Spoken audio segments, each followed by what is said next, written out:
বিসমিল্লাহির রহমানির রহিম। আসসালামু আলাইকুম বন্ধুরা, কেমন আছে সবাই? আরএস কিচেনে সবাইকে স্বাগতম। আজকে হাজির হয়ে গেলাম আমাদের জামালপুরে বিখ্যাত ঐতিহ্যবাহী খাবার মিল্লি। তো আমার এই মিল্লি ভাত রেসিপিটা তোমাদের কেমন লাগলো? যদি ভালো লেগে থাকে অবশ্যই একটু লাইক করে দিও। চলো মূল রেসিপিটা শুরু করা যাক। প্রথমে একটু বড় হাঁড়ি নিয়ে নিয়েছি, এখানে 2 কেজি পরিমাণে মাংস নিয়ে নিয়েছি, আর এখানে অ্যাড করে দেবো সমস্ত বাটা মশলা। তো প্রথমে যেটা দিয়ে দিচ্ছি এটা হচ্ছে সাদা এলাচ, কালো এলাচ আর দারচিনি একসাথে বেটে রেখেছিলাম সেটা। তারপরে দিয়ে দেবো এখানে আদা পরিমাণ মতো, আর কিছু থেতো করে রেখেছি সেটা কিন্তু পরবর্তীতে দেব।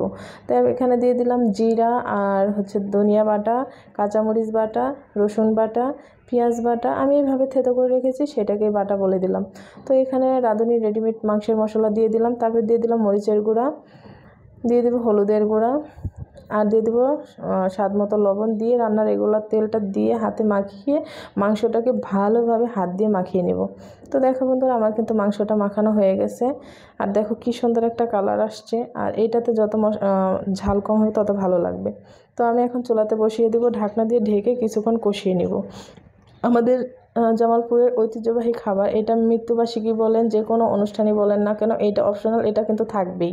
আর এটা যে কতটা মজা, একবার যারা খায় তারা কিন্তু এটার প্রেমে পড়ে যায়। তো আপনারা যারা যারা এখনও খাননি তারা এক্ষুনি বাসায় ট্রাই করতে পারেন যে এটা কতটা মজা। এটা ভাত, রুটি যে কোনো কিছুর সাথে আপনারা খেতে পারবেন। তো মাংসটাকে কষাতে দিয়ে দিয়েছি। এই পর্যায়ে আমি চালের গুঁড়িটি ফ্রিজ থেকে বের করে একটু পানি দিয়ে এটাকে একটু ডো বানিয়ে রেখে দেবো সাইড করে। তো দেখো আমার মাংসটা কষাতে দিয়ে দিয়েছি, কষানো প্রায় হয়ে গেছে। দেখো বন্ধুরা, আমার কিন্তু মাংস কষানো হয়ে গেছে। এই পর্যায়ে আমি এরকম একটা চামিচ নিয়ে নিয়েছি, আর এরকম একটা চামিচই লাগবে এটা রান্নার জন্য। আর মাংসটাকে তুলে দেখিয়ে দিচ্ছি যে আমার মাংসের কালারটা কতটা সুন্দর হয়েছে।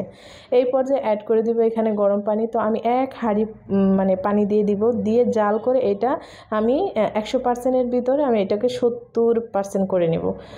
তো দেখো বন্ধুরা, আমি ঢাকনা দিয়ে ঢেকে ঝোলটাকে বলক এসে গেছে। তো এই পর্যায়ে আমি একটু ঝোল উঠিয়ে নিব।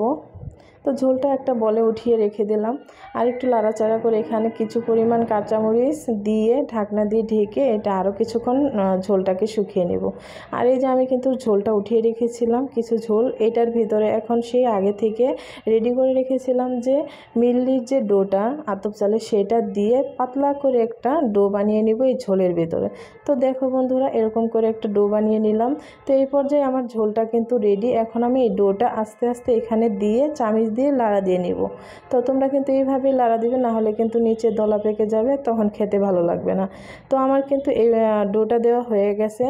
আর যদি দেখো তোমাদের মিল্লিটা একটু ঘন হয়ে গেছে তাহলে তোমরা গরম পানি অ্যাড করতে পারো। তো দেখো আমি কিন্তু 10 থেকে 12 মিনিট জাল দেওয়ার পরে আমার মিল্লিটা রেডি। এখন বাগার দিয়ে নেব। চুলাতে কড়াই বসিয়ে এখানে দিয়ে দেবো সরিষার তেল। গরম হয়ে গেলে দিয়ে দেবো পেঁয়াজ কুচি, একটু লাড়াচাড়া করে এইখানে দিয়ে দিব রসুন থেতো করে রেখেছিলাম সেইটা। তারপরে দিয়ে দিব দারচিনি, সাদা এলাচ, দিয়ে ভালোভাবে লাড়াচাড়া করে একটু ব্রাউন হয়ে গেলে দিয়ে দেবো আস্ত জিরে। তো আমার কিন্তু বাগারটা রেডি। এখন আমি আরেক চুলায় মিল্লিটা বসিয়ে রেখেছিলাম সেটাতে বাগার দিয়ে একটু লাড়াচাড়া করে মিক্স করে নেব। তো দেখো বন্ধুরা, আমার কিন্তু মিল্লি রেডি। এখন একটু গরম মশলা দিয়ে ঢাকনা দিয়ে ঢেকে রেখে দেব। তো পরিবেশন করে নেওয়ার পালা বন্ধুরা। একটা বাটিতে পরিবেশন করে দেখিয়ে দিচ্ছি। দেখো বন্ধুরা, আমার মিল্লিটা কতটা সুন্দর আর কতটা যে মজা হয়েছে তোমরা ভিডিওটি দেখলেই বুঝতে পারছো। আর যদি আমার এই ভিডিওটি তোমাদের ভালো লেগে থাকে অবশ্যই আমার চ্যানেলটিতে একটি লাইক, কমেন্ট, শেয়ার, সাবস্ক্রাইব করো বন্ধুরা। আর দেখো আমার 2টি রাজকুমার তারা কিন্তু খেতে এসে পড়েছে মিল্লি ভাত। তো সবাই ভালো থাকবে, সুস্থ থাকবে। পরবর্তী ভিডিও দেখার জন্য আমন্ত্রণ রইল। আল্লাহ হাফেজ।